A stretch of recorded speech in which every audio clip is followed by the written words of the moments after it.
का मेल मुझे कैसे आ सकता है? अपने सीए से बात करनी पड़ेगी।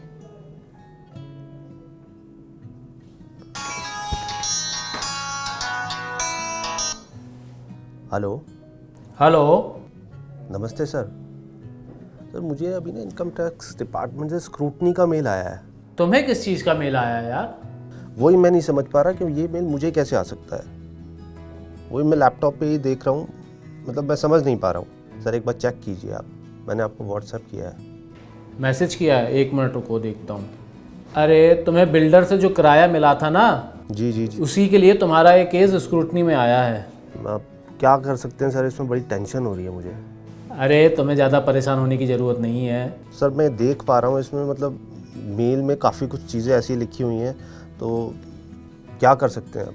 अरे तुम्हारे जैसे एक मामले में अभी अभी ट्रिब्यूनल का फैसला आया है, जिसमें तुम्हारे लिए भी राहत की खबर है। अच्छा सर, वो कैसे? दरअसल राजीव लंबे समय से मुंबई में नौकरी कर रहे हैं। एक कोऑपरेटिव सोसाइटी में इनका घर था, जिसका रीडेवलपमेंट किया जा रहा है। रीडेवलपमेंट की वजह से बिल्डर ने उन्हें किराए पर रहने के लिए पैसे दिए, जिसे आयकर विभाग उनकी कमाई मान बैठा है। मतलब उन्हें इस पर टैक्स भरना पड़ेगा। लेकिन इनकम टैक्स अपीलेट ट्रिब्यूनल ने राजीव जैसे लोगों को राहत दी है। आइए जानते हैं कि वो राहत क्या है। Income tax appellate tribunal ITAT की मुंबई बेंच ने माना है कि रीडेवलपमेंट प्रोजेक्ट के चलते बिल्डर से मुआवजे के रूप में मिले किराए पर पुराने फ्लैट मालिक को टैक्स नहीं देना होगा। अब इसे आसान शब्दों में समझते हैं। जब किसी पुरानी हाउसिंग सोसाइटी का रीडेवलपमेंट किया जाता है, यानी उसे नए सिरे से बनाया जाता है, तो बिल्डर मकान मालिकों को रहने के लिए जगह मुहैया कराता है या किराए पर रहने के लिए पैसे देता है, जब तक कि उन्हें अपना घर नहीं मिल जाता।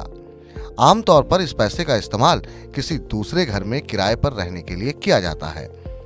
आयकर कानून के तहत रेंटल इनकम यानी किराए के रूप में मिली आय टैक्सेबल होती है। ऐसे में मामला ये बनता है कि कंपनसेटरी रेंटल यानी मुआवजे के रूप में मिले किराए को आय माना जाए या नहीं। टैक्स ट्रिब्यूनल ने फैसले में कहा कि रीडेवलपमेंट की स्थिति में जितने समय व्यक्ति खुद के घर से विस्थापित यानी दूर रहता है, उस दौरान मिले किराए पर टैक्स नहीं लगेगा। पीठ ने माना कि बिल्डर से मिला किराया एक तरह की पूंजी है, ना कि किसी तरह की आय है, इसलिए फ्लैट मालिक के हाथ में आए पैसों पर टैक्स नहीं लगेगा। ये फैसला अजय पारसमल कोठारी की अपील पर आया है। वित्त वर्ष 2012-13 के लिए कंप्यूटर आधारित स्क्रूटनी में उनका मामला सामने आया, जिसके बाद कर अधिकारी ने पाया कि कोठारी को बिल्डर से क्षतिपूर्ति किराए के रूप में 3.7 लाख रुपए मिले थे।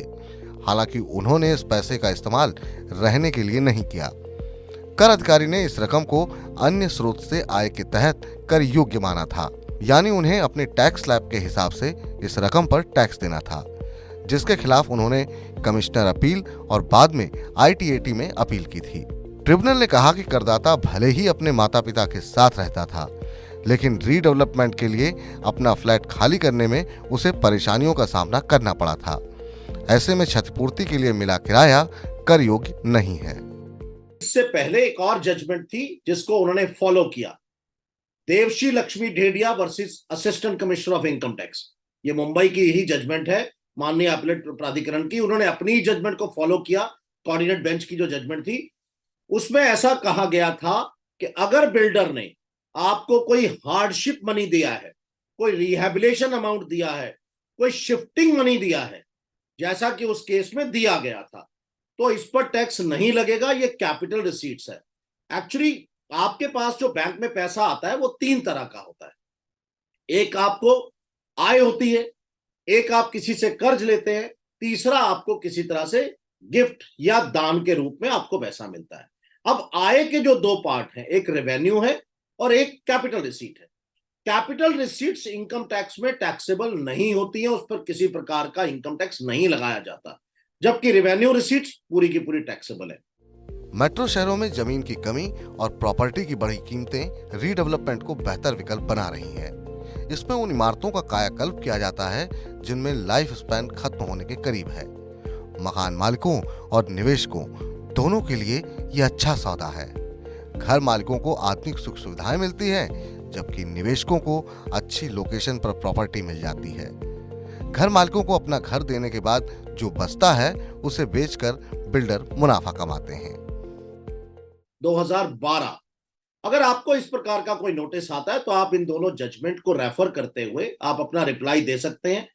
पर मैं एक राय दूंगा कि खाली इस पर भरोसा मत कीजिएगा, अपने आयकर सलाहकार से मुलाकात कीजिए, अपने चार्टर्ड अकाउंटेंट से मिलिए, वो इसके लिए पूरी तरह से इक्विप्ड है इस तरह की चीजों को हैंडल करने के लिए। आप उनसे मिलिए, और ये सिर्फ आपका माइंडसेट के लिए है, आपको सिर्फ बताने के लिए लेमैन लैंग्वेज में बात की जा रही है। लेकिन कहीं भी ये आप इसको ओपिनियन मान करके आप नहीं चल सकते हैं कि ये पूरे का पूरा यही इसी के बेस पे होगा, ऐसा नहीं है, क्योंकि और बहुत सारे प्रावधान हो सकते हैं, आपका केस अलग हो सकता है।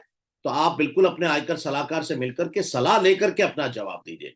सिर्फ राजीव ही नहीं, बल्कि अगर आपकी बिल्डिंग भी नए सिरे से बनाई जा रही है तो ये फैसला आपके लिए भी काम का है, क्योंकि यह फैसला इस तरह के दूसरे मामलों में कोट किया जाएगा। मुंबई के लाखों परिवारों को इससे काफ़ी बड़ी राहत मिलेगी, क्योंकि वहाँ पर बड़ी संख्या में रीडेवलपमेंट प्रोजेक्ट चल रहे हैं।